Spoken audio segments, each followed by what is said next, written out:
Muy buenas tardes, nos encontramos en una nueva edición de nuestro programa Una Mirada Austral. Buenas tardes, Pepe, ¿cómo te va?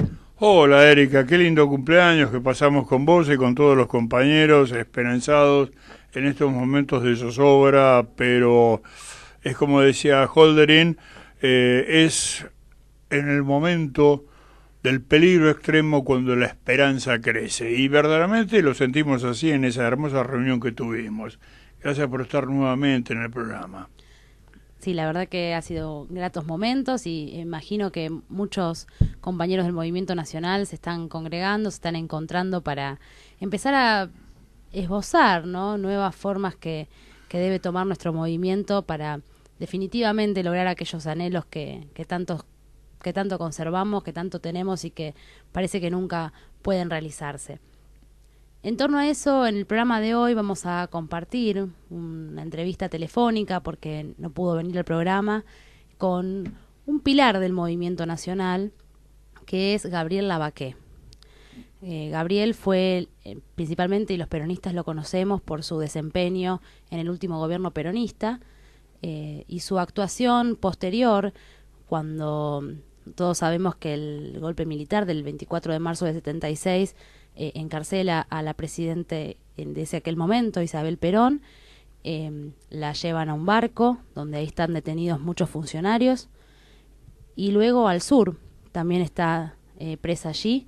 Digamos, no, a diferencia de lo que muchos creen y que lamentablemente se ha tergiversado en nuestra historia, en esto que han querido meter a Perón dentro de ese circo, ¿no?, dentro de ese horror que implicó el 24 de marzo del 76, el inicio de una época que hasta la actualidad sentimos que es un ciclo que aún no ha cerrado, y no digo solamente por el caso de tortura o represión, que sabemos que eso no sucede, sino por la entrega de nuestro patrimonio, la entrega de nuestra soberanía, que hasta el día de hoy continúa en manos de los mismos que se apoderaron en el 76. Y cuando vemos nosotros el 2 de abril ominoso, que no es el 2 de abril glorioso de nuestra recuperación de las Malvinas, sino el 2 de abril de 1976, cuando José Alfredo Martínez de Hoz esboza un programa económico que nunca se modificó y que en este momento se está implementando con una virulencia atroz verdaderamente.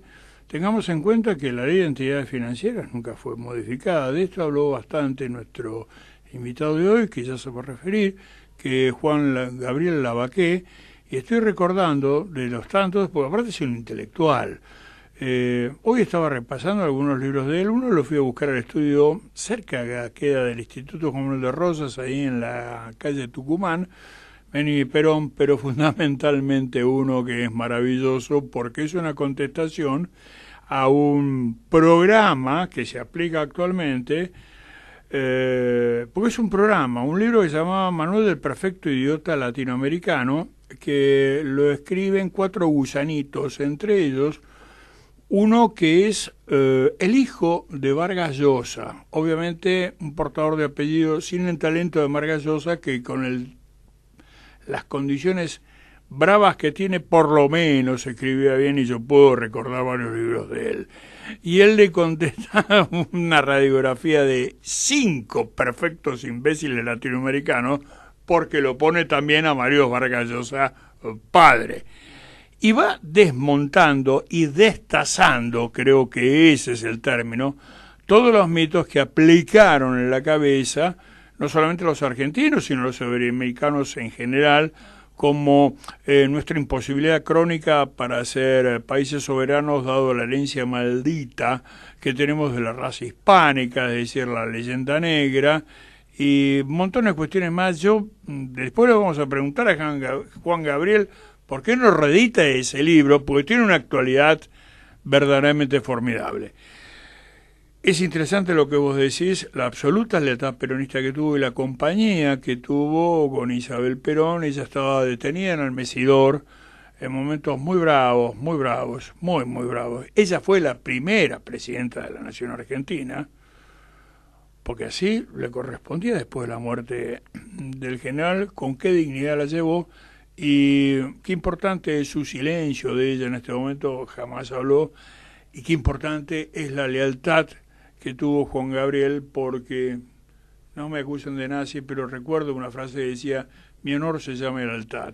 Y esto es lo importante, la lealtad que yo veo en Juan Gabriel y que muchos compañeros seguimos manteniendo, aunque más no sea, con lo más importante, buscando la unidad, que es nuestra doctrina. Y nuestra doctrina es nada menos que el último testimonio del general, el modelo argentino para el proyecto nacional, que si bien fue escrito hace varias décadas, en este momento ha sido absolutamente actualizado y es actualizado diariamente a través de las homilías de su santidad Francisco, que lo está adaptando a los actuales tiempos. De ahí la profunda avalancha de odio hacia él, que no es tanto por cuestiones teológicas, sino por sus críticas certeras al modelo neoliberal que impera en Argentina desde la época ya de las invasiones inglesas. Así es, Pepe y oyentes. El programa de hoy no lo vamos a dedicar puntualmente a hablar de la historia, digamos, sino que por el contrario lo que vamos a hacer, lo que intentamos hacer, es poder dialogar con Juan Lavaqué para poder de alguna forma empezar a ver en qué sentido, cómo él está viendo el desarrollo del movimiento nacional en estos tiempos. Con un protagonista de la historia, no un histórico, que lo es, pero aparte es protagonista porque sigue actuando. Tenemos en línea a Juan Gabriel Lavaqué. Buenas tardes. Hola. Buenas tardes, doctor. ¿Cómo les va? Doctor y compañero. Doctor y compañero. Compañero. Bueno, si prefiere lo vamos así a calificar. No calificamos, desde luego. Compañero Lavaqué, estamos verdaderamente entusiasmados por lo que hemos leído, que a mí me llegó a través del compañero y amigo Norberto Chindemi, sí, su último testimonio, arenga diría yo, sobre neoliberalismo y crisis, que salió publicado hace poco, donde usted tiene una serie de planteos a desarrollar por el movimiento nacional, que no solamente, movimiento estoy diciendo, que no solamente somos los peronistas, sino los que adhieran a esto. Nos gustaría que usted desarrolle esta propuesta. Con mucho gusto,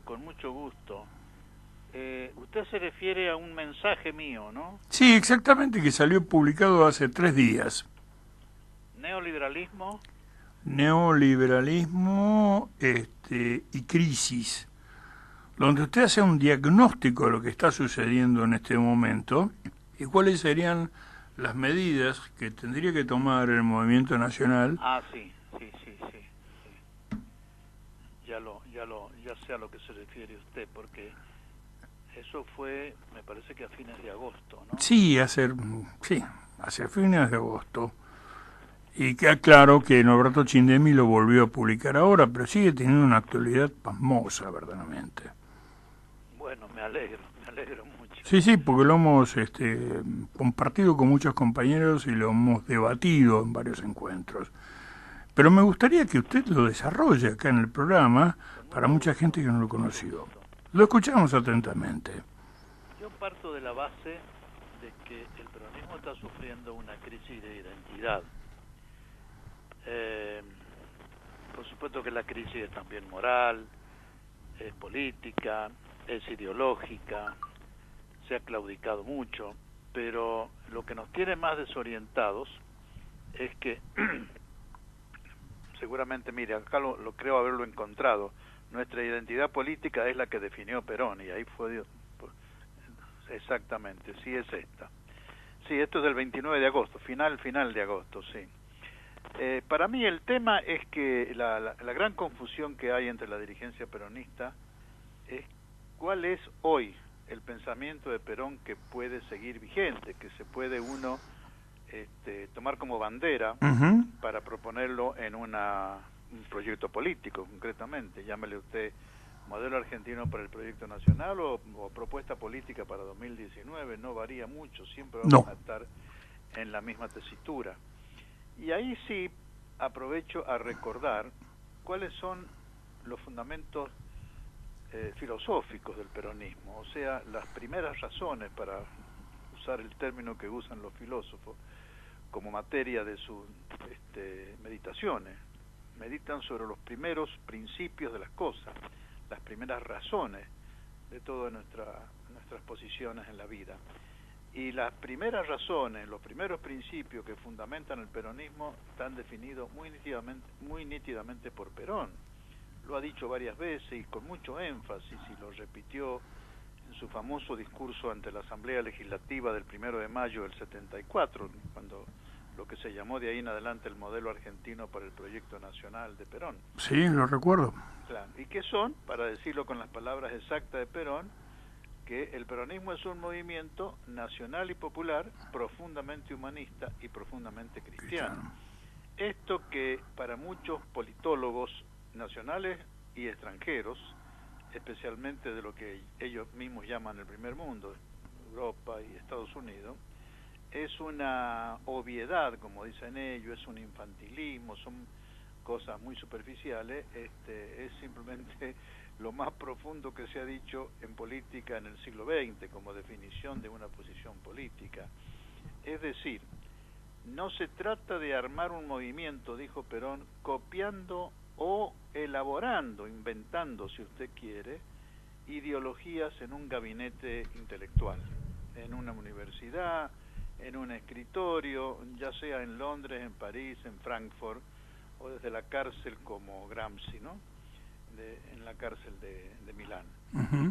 Sino de auscultar los sentimientos, los deseos, la idiosincrasia, la vocación de un pueblo, y de ahí extraer una ideología para llevar los anhelos populares a la realidad. Y esto es lo que él dice que es fundamental, que todas las derechas y las izquierdas que se le querían imponer y se le quieren imponer al peronismo como la única posibilidad de armar un partido político, derecha o izquierda, son ideologías creadas, si usted quiere, por no decir inventadas intelectualmente, y después, un poco a fortiori, como se dice, a la fuerza, quererse aplicar como si fuera un forceps a un partido político o a un pueblo nacional como la Argentina. Entonces, él dice que especialmente en los países latinoamericanos que están forjando su propia nacionalidad y luchando por su independencia económica y soberanía política y la justicia social, lo que hay que hacer es un movimiento nacional que surja de la idiosincrasia del pueblo. En segundo lugar, él dice que por sobre los intereses de los sectores, llámense sectores de clase, de sectores intelectuales o no, de sectores de manuales, de cualquier sector de la sociedad, por encima de eso hay un interés de todo el conjunto que se llama la nación, pero no la nación entendida como un ente abstracto, una entelequia separada del pueblo, sino que para Perón, y por eso es lo de nacional y popular, para Perón la nación es el pueblo argentino. Lo que consideran los liberales y los izquierdistas también como nación, es decir, la estructura, es la cáscara vacía, digamos, o es la estructura jurídica, que eso es una entelequia, eso sí que es un invento, bueno, una creación positiva de la humanidad, o son las partes que hacen a los atributos de la nación, como es el territorio, es decir, para muchos la nación son los ríos, la montaña, no, eso no es la nación, eso es el territorio de la nación, es un atributo de la nación, de un pueblo nacional, de poseer un territorio. La nación es el pueblo organizado es la nación, es decir, el pueblo con una vocación en común es la nación, organizado jurídicamente será el Estado. E insisto, las riquezas naturales, los recursos, los ríos, etcétera, son un atributo de la nación, un patrimonio de la nación, como es tener un nombre, por ejemplo, ¿no? Estoy recordando justamente a Ernesto Renan cuando hablaba qué es la nación. Justamente mucha gente confunde lo que es la nación con lo que es el Estado-nación, ¿no? Sí, no, eso ya es otra cosa. Claro, obviamente, pero he escuchado, inclusive en gente bastante formada intelectualmente con doctoras, bueno, pero eso es una concepción del pasado porque existe la globalización y ya no existen las fronteras. Entonces, verdaderamente me parece una cuestión bastante desatinada, ¿no? Querido compañero, usted ha puesto el dedo en la llaga, porque desde que murió Perón hasta hoy, ¿cuánto han pasado? 40 años, 74, más o menos, 4 años. Ellos dicen que el fenómeno, gran novedad es la globalización, que ha destruido el esquema de Perón de poner los intereses nacionales por encima de los intereses de clase o de sector o de lo que fuere. Exacto. Y en su lucha contra lo que él llamaba la sinarquía, un término pasado de moda, es cierto, pero subsisten. Pero vigente, ¿eh? Son los poderes internacionales.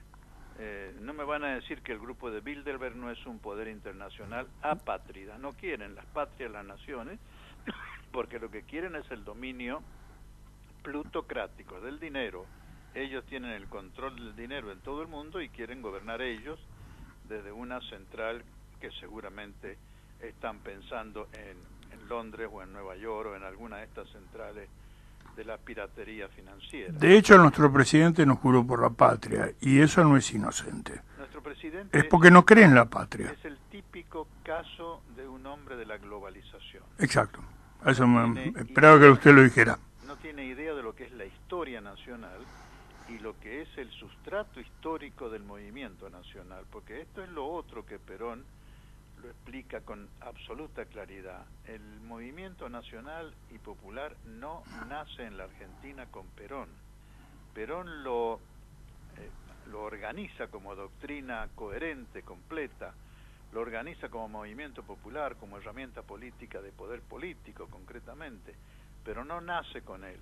Nace con la misma noción de nacionalidad, que usted lo puede ubicar si quiere en la resistencia a las invasiones inglesas, que ahí nace, otros que quieren ir más atrás a Hernandaria, no importa.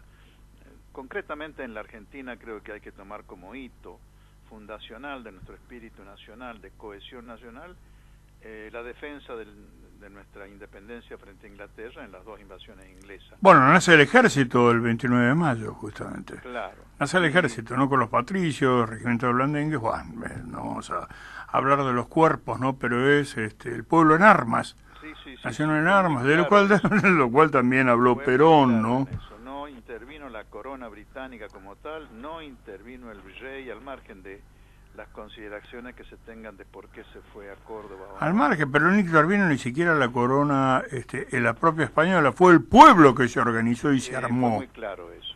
Eso pero es clarísimo. También hay otro hito, que es cuando toma forma una concepción nacional y popular de la política, que es con Artigas. Sí. Artigas en sus peticiones, especialmente en las órdenes, en las instrucciones que le da a los delegados al Congreso General Constituyente, a la Asamblea General Constituyente del año 13, está muy clarito el pensamiento nacional y popular. Las 3 banderas están casi explícitas, ¿no? Y aparte una concepción que tenía Artigas, al igual que la de Dorrego, absolutamente federalista, en contraposición a otras que teníamos monárquicas, un adelantado verdaderamente para la época, porque había cuestiones sociales que planteaba Artigas, ¿no? La participación de todo el pueblo bajo, como se llamaba en esa época. Erika, vos querías agregar algo, discúlpame. En primer lugar, compañero Gabriel Lavaqué, lo quería saludar. Mi nombre es Erika Blum, conozco su obra, posiblemente en forma parcial, porque es muy amplia. Es enorme. Y estuvimos compartiendo en Altagracia hace unos meses un encuentro del que usted participó, claro. Yo participo de la Academia de Formación. Muy bien, me alegro mucho. Sí, la verdad que a mí me alegró mucho escucharlo en esa oportunidad y nos dejó a todos, principalmente a los jóvenes, como muy preocupados, pero a su vez entusiastas de todas las tareas que tenemos por delante.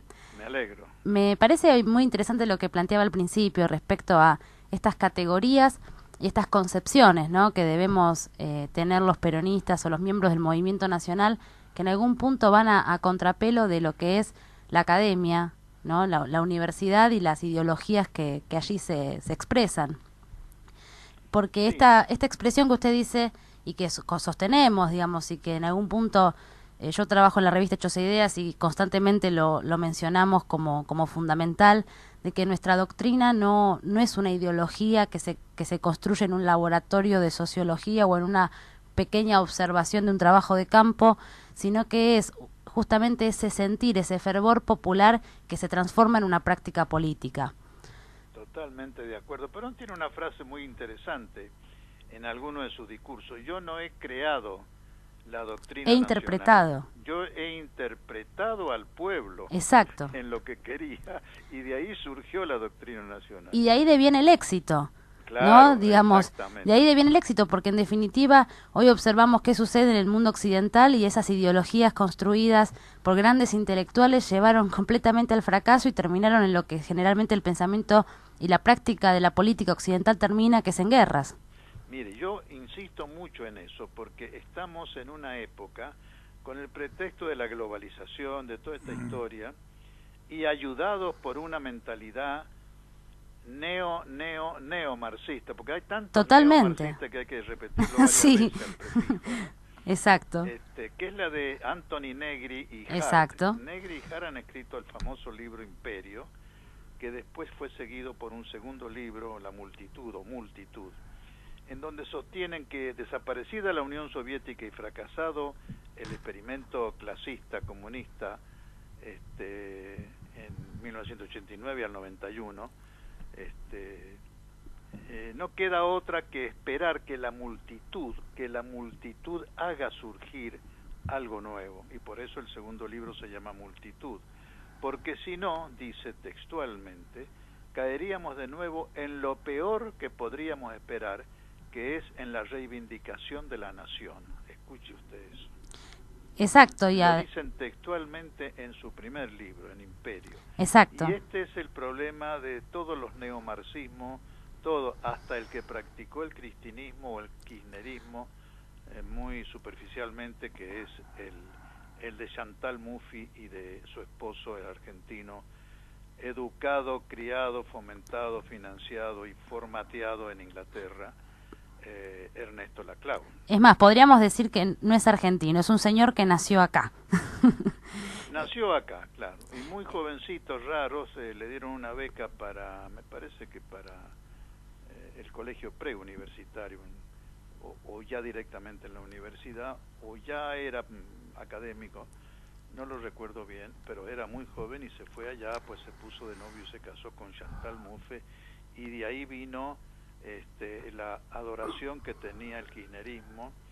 Digo más Cristina, porque a Néstor no le importaban mucho estas cuestiones teóricas, ¿no? Néstor, totalmente. No, él era mucho más pragmático, pero a Néstor pragmático. Laclau le ofrecieron la embajada en Londres y no lo aceptó porque tenía que renunciar a su ciudadanía británica. Claro, si era ciudadano británico. Entonces él tenía que renunciar, ¿no? Y con respecto a lo que usted estaba comentando anterior, ¿no? De la muerte de las naciones y todo esto, yo me acuerdo, y esto tiene que ver nuestro movimiento, porque mucha gente, entre ellos el innombrable Equeco de La Rioja, Carlos Menem, se ilusionaron justamente con el fin de la historia que había hecho Francis Fukuyama.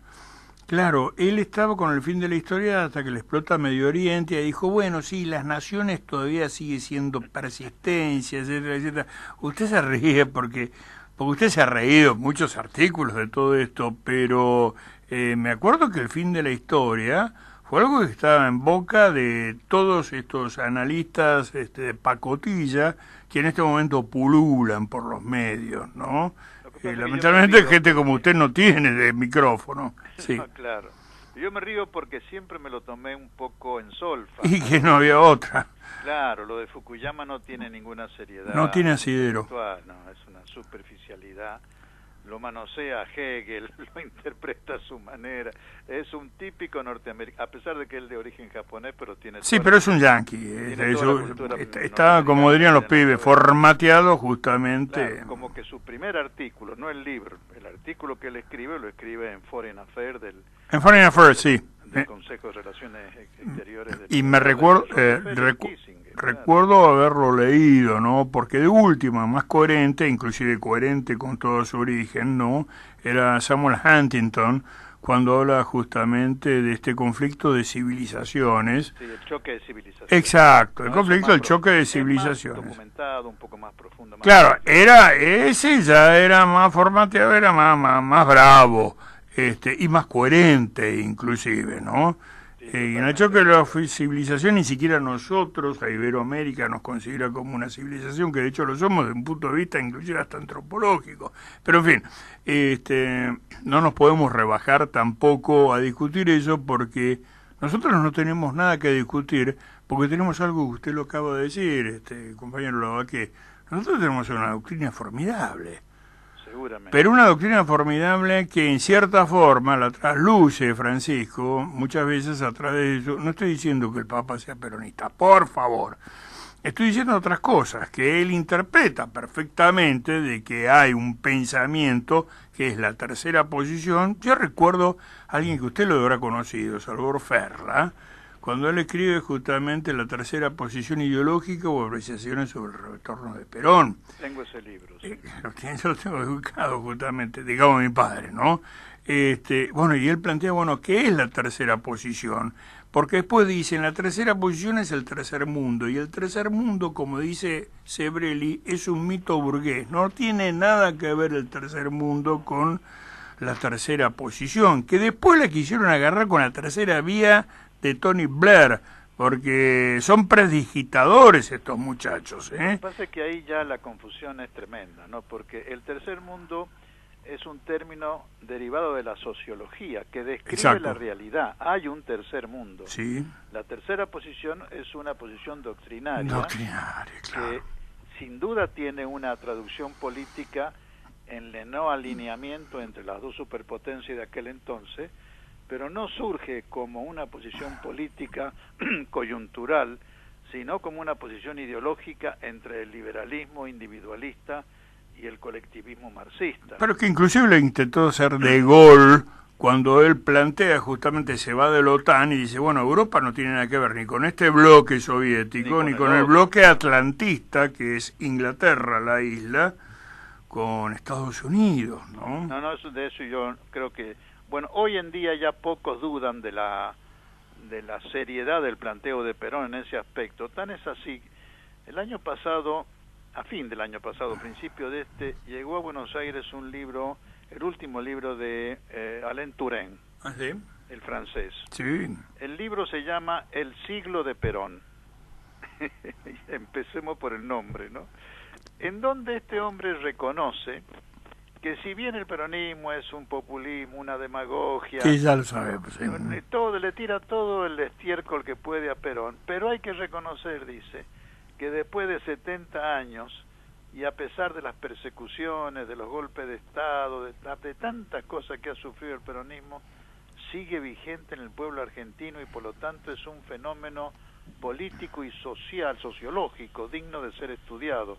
Textual, de Alain Touraine. Sí, ¿no? sí, estuvo publicado, nada menos que Alain Touraine, ¿no? Bueno, por supuesto que termina el libro diciendo, bueno, que en definitiva casi nos dice que es un problema del atraso cultural de nuestro pueblo, ¿no? Él es coherente con su origen, con su formación y con su extracción. El problema son las cacatúas, ¿no? Por llamarlos así, ¿no? Los papagayos rentados nativos nuestros que lo siguen. Sí, no voy a poner nombres, porque ya los conocemos todos, ¿no? Pero están en los medios de comunicación. Que son de menor nivel, digo. No, de nivel no, algunos son prácticamente payasescos hasta físicamente. Porque ahí ya actúan otros intereses más.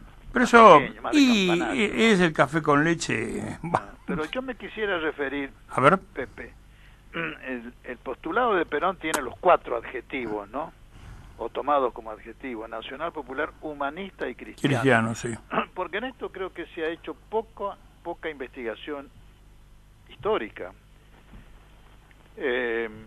Usted sabe que vino Maritain, Jacques Maritain, sí, que es para mí el neotomista moderno más importante, uh-huh, creador del concepto de humanismo integral, así uh-huh se llama el libro central, uh-huh, y que en definitiva es lo que el Papa llama el humanismo a seca. uh-huh. Este Papa no quiere llamarle humanismo cristiano, ni espiritualista, ni trascendente. Yo lo he conversado con el Papa actual, siendo él cardenal, porque le llevé la idea de que impulsáramos un congreso del pensamiento nacional. Y me dijo, bueno, la Iglesia no lo puede hacer porque eso ya es demasiado político, pero me parece linda idea. Y cuando le dije nacional, popular, humanista y cristiano, me dijo, póngale humanista. El humanismo no puede ser otro que el humanismo trascendente, que es el humanismo que ha aportado el cristianismo. Porque el Renacimiento como Renacimiento... Claro, el humanismo se levantó contra el cristianismo en el Renacimiento, pero digamos después se fundieron. Ninguna duda, ninguna duda. Lo que el Renacimiento entendió como humanismo y que se nos ha hecho creer... Era volver a los clásicos, ¿no? Claro, era volver a los clásicos, no era otra cosa. En cambio, el pensamiento humanista, que parte de Santo Tomás, yo creo que de Aristóteles, pero sí, Santo Tomás es el que lo completa y que lo revive Maritain en su obra, es base del peronismo. Y creo, y esta es mi teoría, que Perón lo ha conocido, porque Maritain estuvo en la Argentina, traído por Monseñor Franceschi, en los cursos de cultura católica, del año 35, si la memoria no me falla, un poquito después del Congreso Eucarístico Internacional que hubo en la Argentina. Sí. Y Maritain desarrolló algunas 2 o 3 conferencias en francés, pero las fue traduciendo Monseñor Franceschi, sobre su concepto del humanismo integral. Y a esas conferencias asistió el padre Benítez.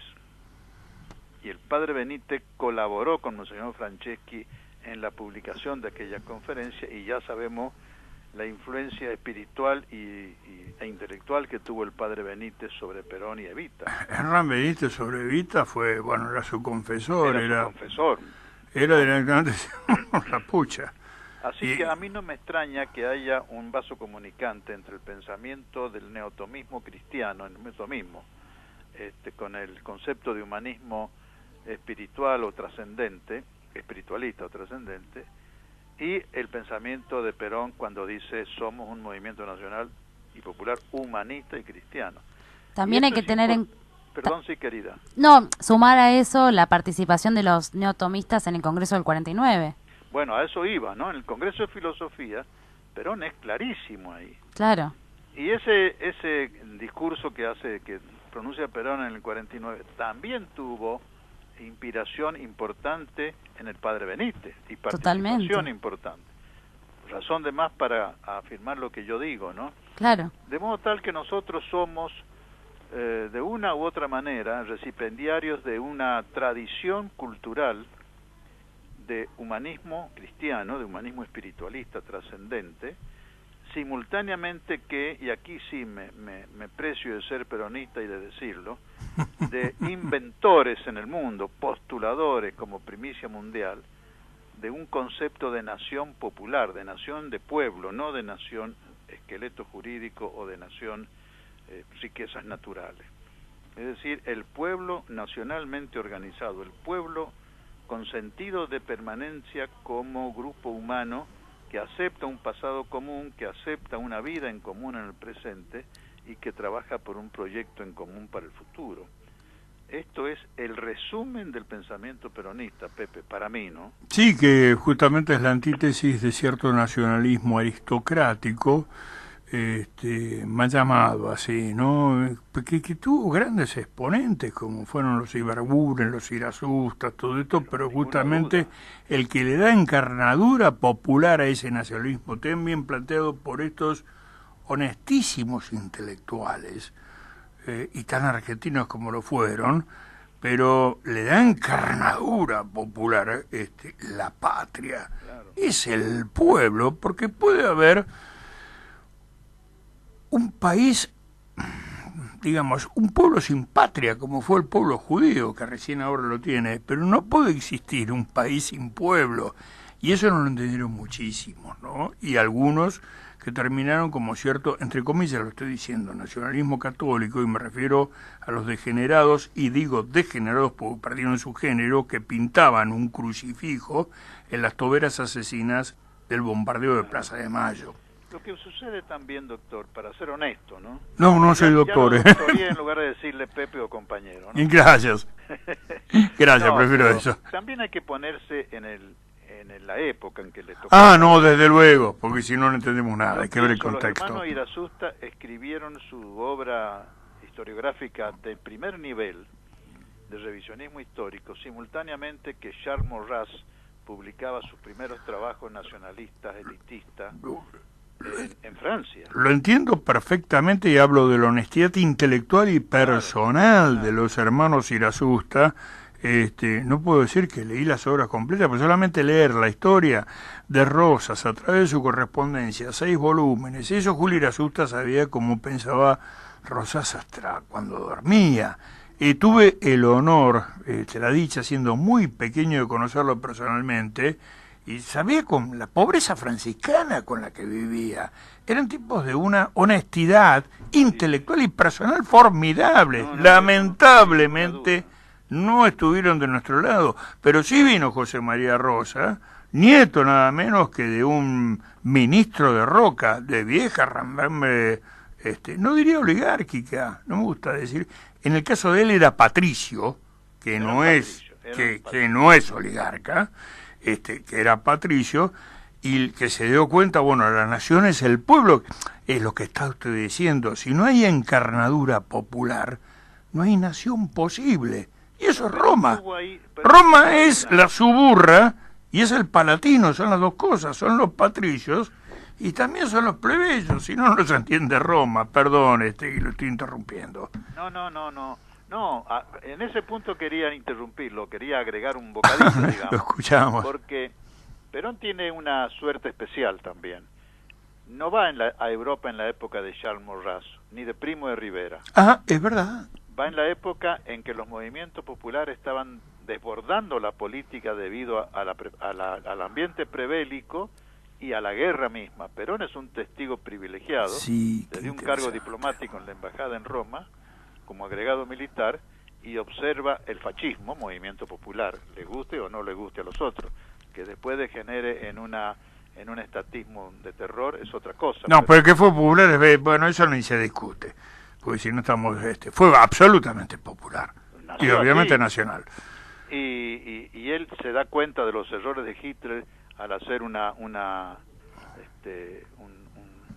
exacerbación, digamos, de los derechos y de los valores nacionales, que lo lleva a una guerra totalmente loca, pero todo eso Perón lo ve in situ y lo sabe analizar. Y sabe perfectamente que el nazismo no tenía absolutamente nada que ver con el fascismo. Que no podían ser dos cosas iguales. Claro, que no era eso, como tampoco lo era el falangismo, y es interesante que los que hablan de los nacionalismos autoritarios se olvidan justamente del integrismo de Oliveira Salazar en Portugal. Ahora, claro. ¿Por qué no se meten con eso? Y porque Portugal es, digamos, la avanzada que siempre tuvo Inglaterra sobre Europa. La perla europea de los británicos. Exacto, usted me lo sacó de la boca.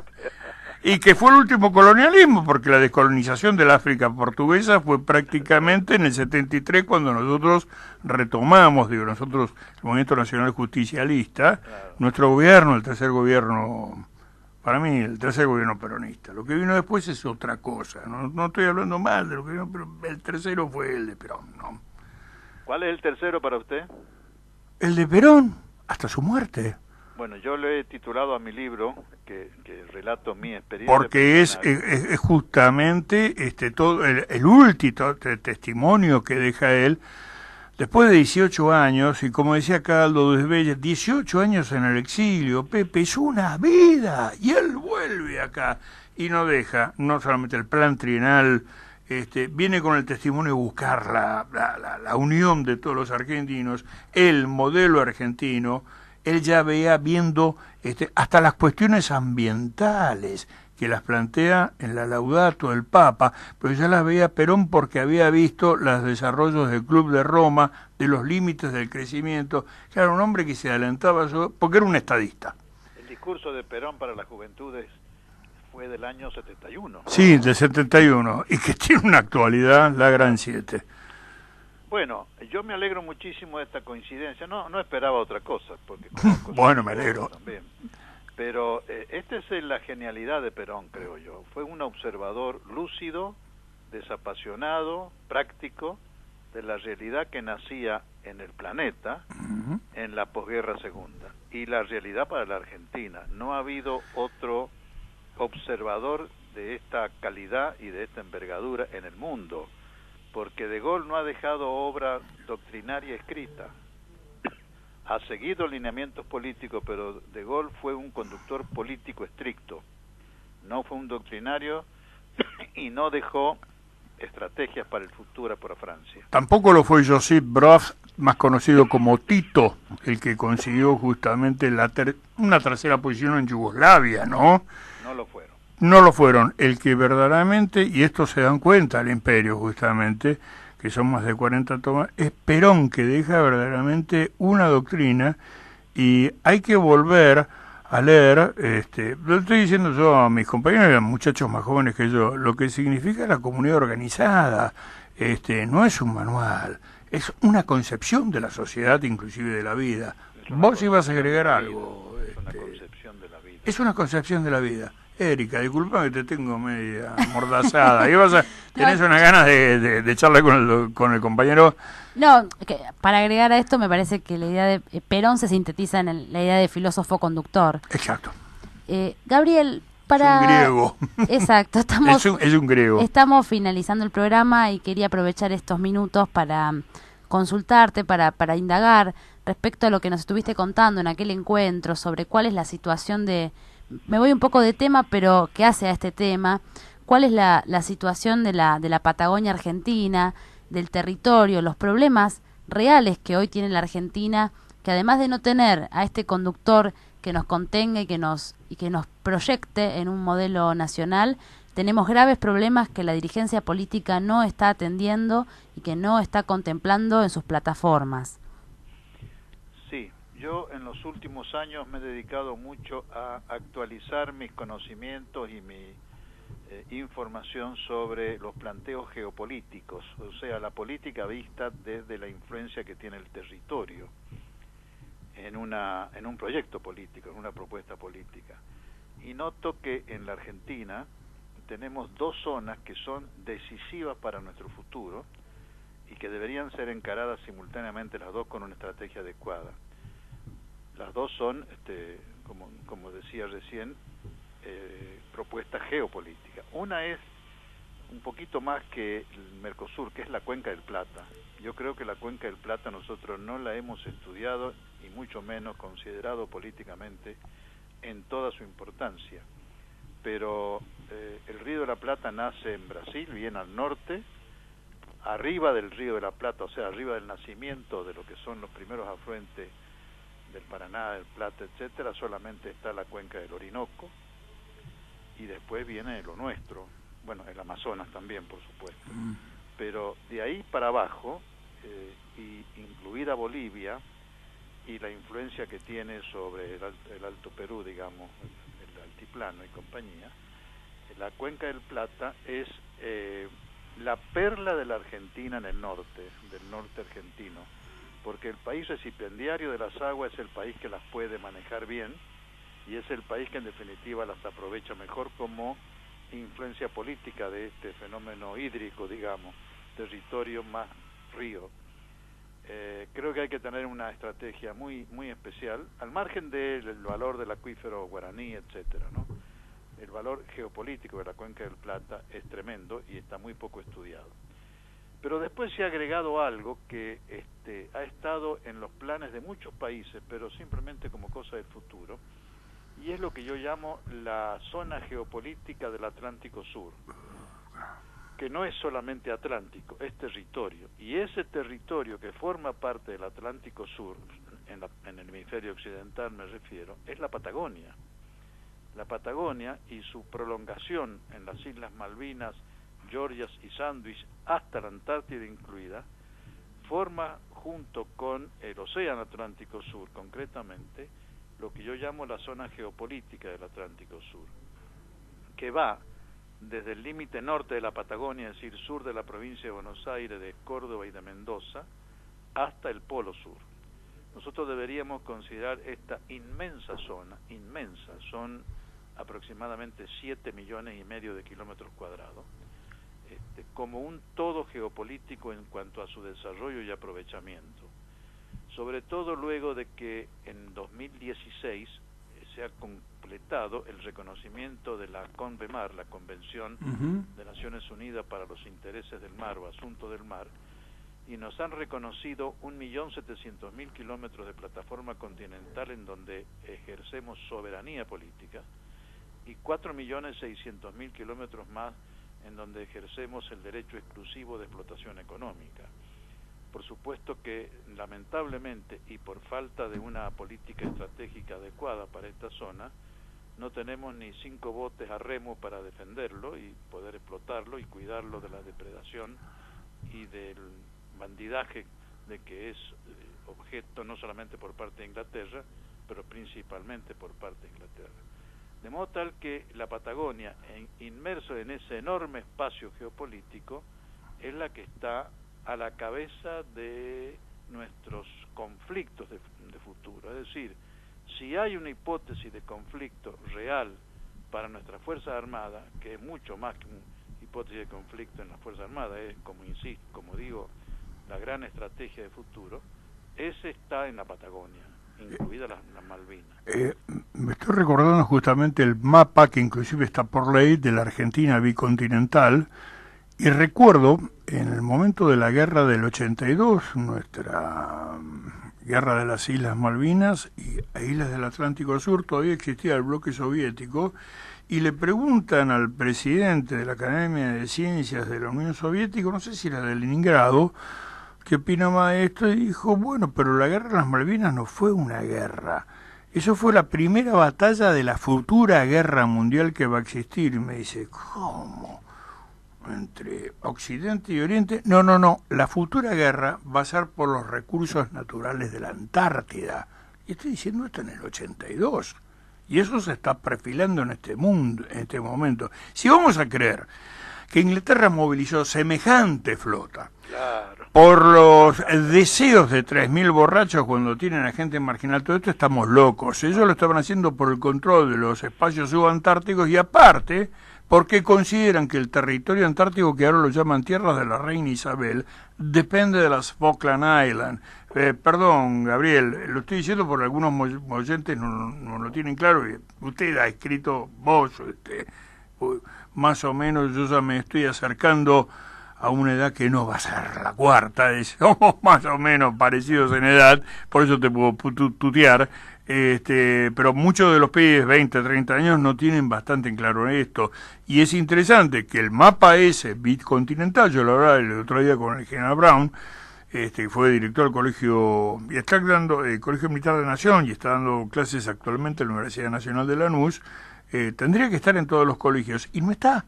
Sigue siendo nuestro territorio antártico como un triangulito que lo pone en el costado, y me acuerdo del general Leal, a quien vos conociste personalmente, sí. Él decía, las Malvinas son argentinas y la Antártida es de los sudamericanos, porque es lógico, si nos vamos acompañados con otros, nos comen verdaderamente, y apuntan a eso. Mucho publicar, a mí personalmente, pensar lo que publiqué, un mapa de la Argentina, en donde la Antártida está totalmente unida a nosotros por la plataforma continental y por el mar que nos han reconocido como de explotación económica. Sí, hace poco lo acabas de nombrar. De inmensos mamelones que llegan a la Antártida, a nuestra península antártica.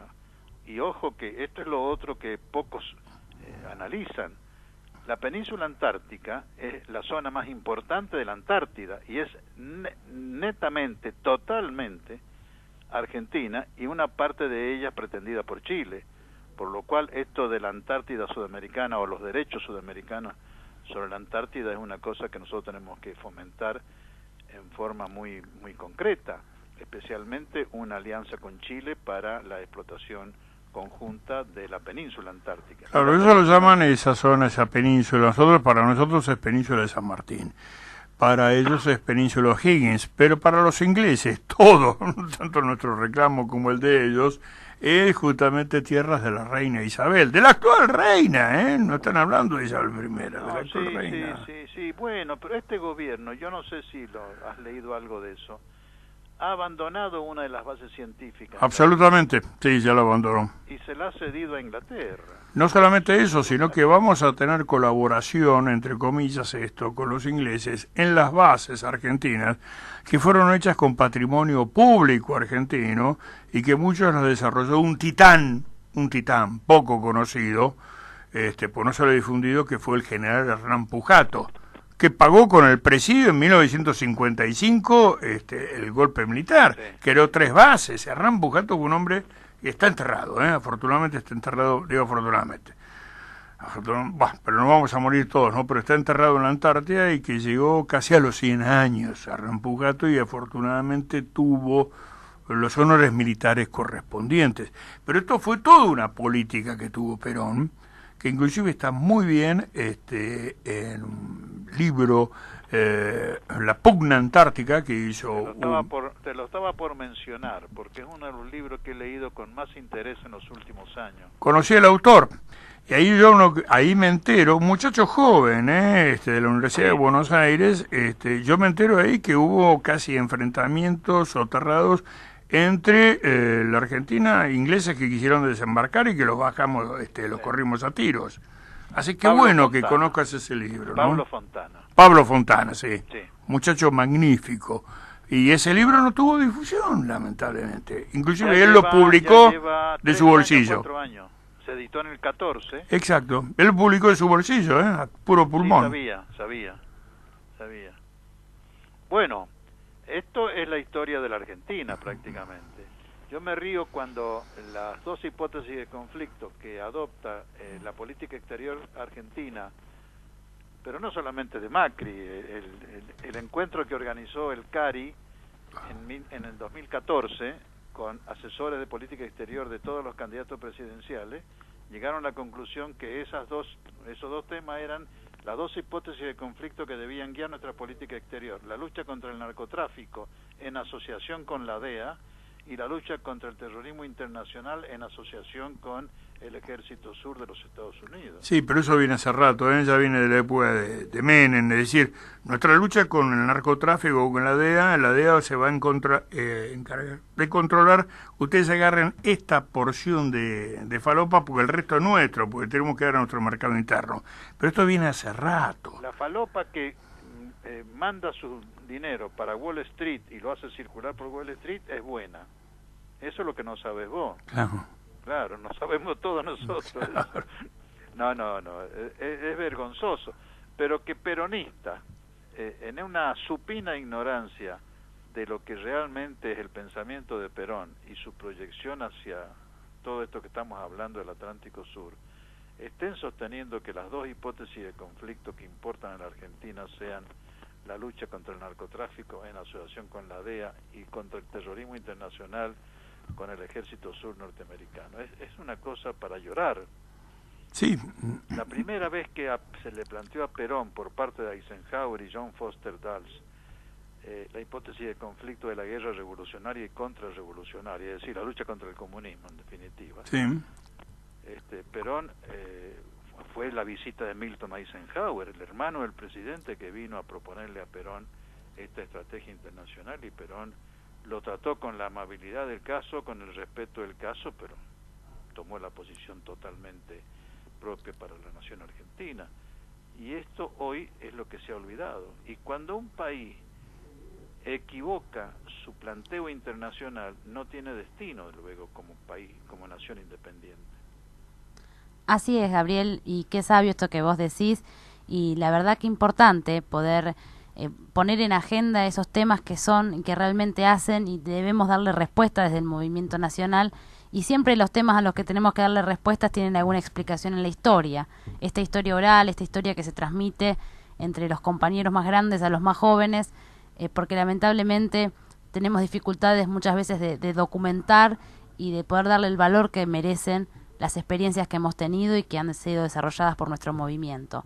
Queremos agradecerte por esta entrevista, esta larga entrevista, y esperamos poder contar con tu participación en próximos encuentros. Una clase, una conferencia. Gracias, Gabriel. Gracias, querido compañero. La verdad que nos has deslumbrado, y acá estamos viendo detrás del vidrio los muchachos del control que nos están mirando diciendo maravilloso, ¿no? Gracias, profe, compañero, Muchas gracias, Gabriel. Un abrazo. Igualmente. Adiós. Bueno, hemos llegado al final del programa y nos encontramos el próximo jueves en esta misma hora, a las 18 horas en Radio Sónica. Muchas gracias.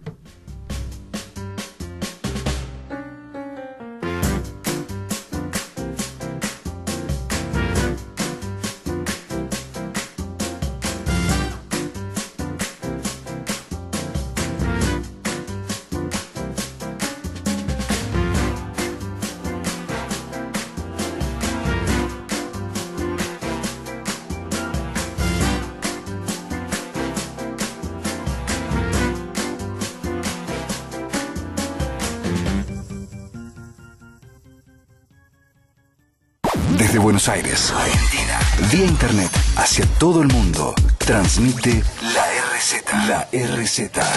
Desde sus estudios ubicados